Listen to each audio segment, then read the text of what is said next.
Just a disclaimer, most of the content in this video is made up. It was based off of real events though, but it is a completely original story. Also, I apologize for my drawing. Once upon a time, there was this girl. Her name was Lindsay. She loved orchestra and musical theater, and many other things that the editor didn't have time to ask about, and really isn't relevant to this story. One day, through some friends, she heard that the Capitol Theater in Port Hope was hosting auditions for Beauty and the Beast Jr. So she said, "I'll join.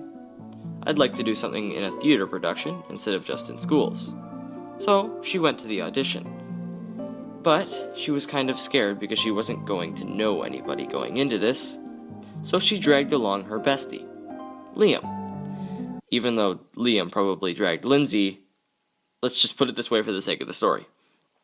After a brief moment of waiting, and let's be honest here, we all hate our own voices, embarrassing singing, the two left the theater with visions of callbacks in their heads. Sometime later, Lindsay received an email to come back for a callback.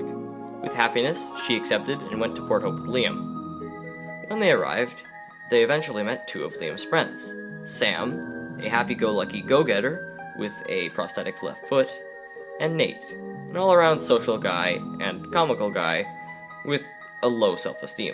And as I'm looking at him, damn, he's good-looking.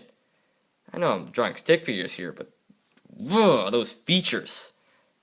Sorry. Anyways, as Liam was having fun talking, he introduced Lindsay to them and talked some more. Lindsay was now even more worried she wasn't going to fit in, that this was going to be a boring experience.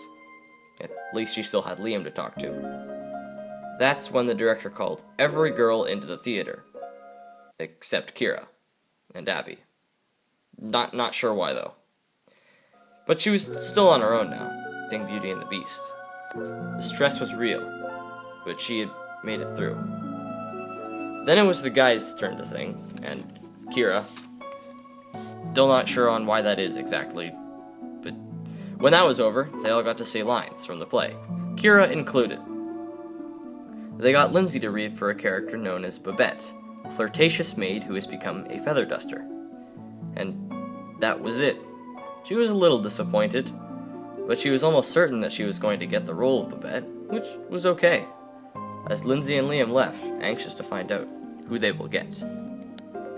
One morning, June 27th. She got out of bed, and something felt off. She shrugged it off as she went to the washroom, but as she looked in the mirror, the horror struck, as she saw what she would become. She was a feather duster. Lindsay immediately went to her phone and contacted Liam. Liam responded, but he wasn't himself either. He wasn't an object, though. He was just aged, significantly. Nothing was making sense to Lindsay. She was shocked when she remembered the callbacks. She checked her email to find something from the director that said, "I see everyone has figured out their characters. The schedule will follow." Was this Lindsay's fate? Would she remain Babette forever? But at least she got a speaking role. She was content with that. By the time rehearsals came along, she wanted to make friends, but she was too scared to approach someone. So she sat down with the old Liam, now known as Maurice, and played a very confusing card game by the name of King Mao, which is just so confusing. When a hideous beast and a totally handsome brute sat down to play. These two were the two she met earlier at the callbacks, Sam and Nate. Nate had become the hideous beast, and Sam had become the totally handsome brute known as Gaston. You'd think it'd be the other way around, considering Nate was so charming, but nope. This card game continued on for a while as other people came and then other people left, but she did make 3 new friends. A hat seller by the name of Olivia, a little fork named Maddie, and Kira, the girl who was apparently a guy from the callbacks, who had been transformed into a clock named Cogsworth. As the group got to know each other better, they started to call each other by their character names more. They also came across another friend, Taylor, a girl who had been transformed into a teapot named Mrs. Potts. Babette was happy. She had formed a circle of friends, and she felt blessed. But that was too simple. Being Babette, she felt blessed. Blessed. It was beautiful. It was amazing. It was many positive adjectives. She shared. The circle agreed. They had become the inner circle of the blessed. Beastie, as they had come to call him now, was having a little trouble being, well, Beastie. He couldn't roar for the life of him. Every time he tried to let out one, he let out more of a meow. The circle kept taking photos of him, which he did not approve of, and he didn't quite have very sharp teeth. So he had to buy custom designer teeth, otherwise known as sexy bites. Yeah, Beastie had sexy bites. Rawr. The first week of rehearsals were over now, and they started to practice the finale, which turns out, when they did the finale, they would temporarily turn back into a human, but back as soon as it was over. Finally, LeFou, or Hunter as he was known as before, finally decided to show up for rehearsals. It was no surprise that he took a liking to Gaston, and so he followed him around, adding but one more member to the inner circle of the Bablessed.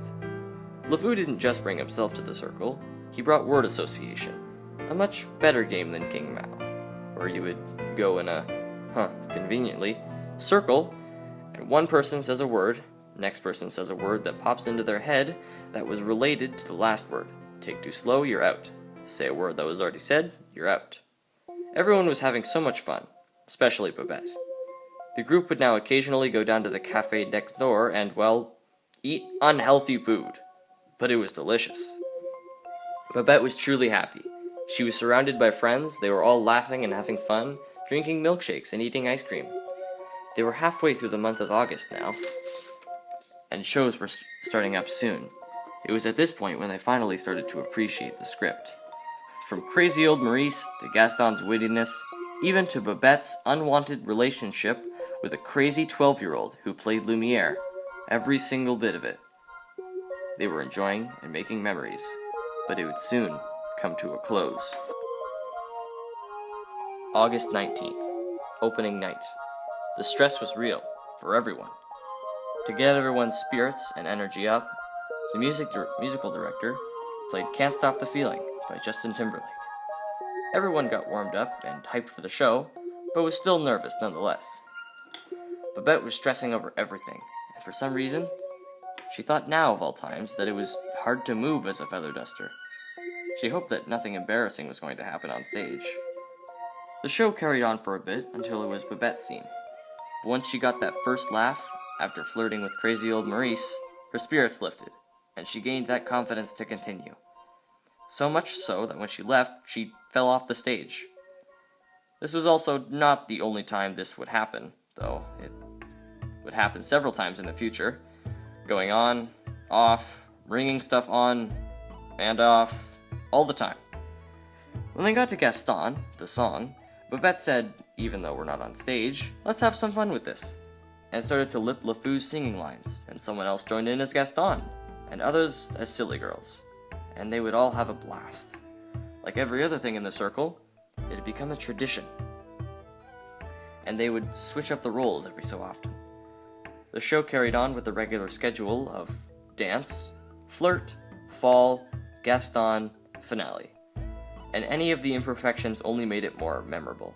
From people walking into fire extinguishers to clogging up toilets backstage. Babette savored every moment of it. This amazing experience was fun, but it wouldn't be fun without her friends. Without them, who would she show the no one twerks like Gaston meme to? Nobody. It would be boring. By the time the last show was over, they all went backstage after taking photos with the kids, but something felt off, different. They were all still objects, but it didn't feel like it.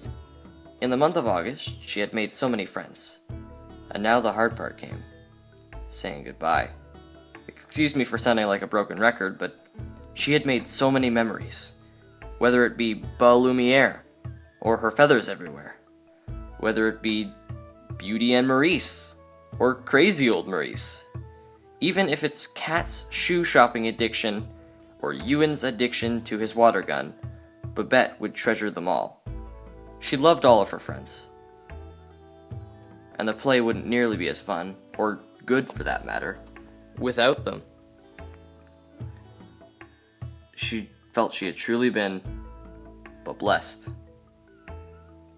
As she went home that day, the saddest she's been in a long time, she was sad but unaware that the following morning she was truly going to be human again.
So if I'm the beast in a play, I gotta have bangs, but they're called sexy bangs.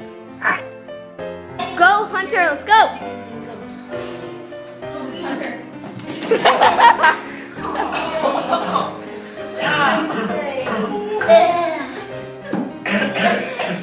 It's fine, there's no blood. Got it right there.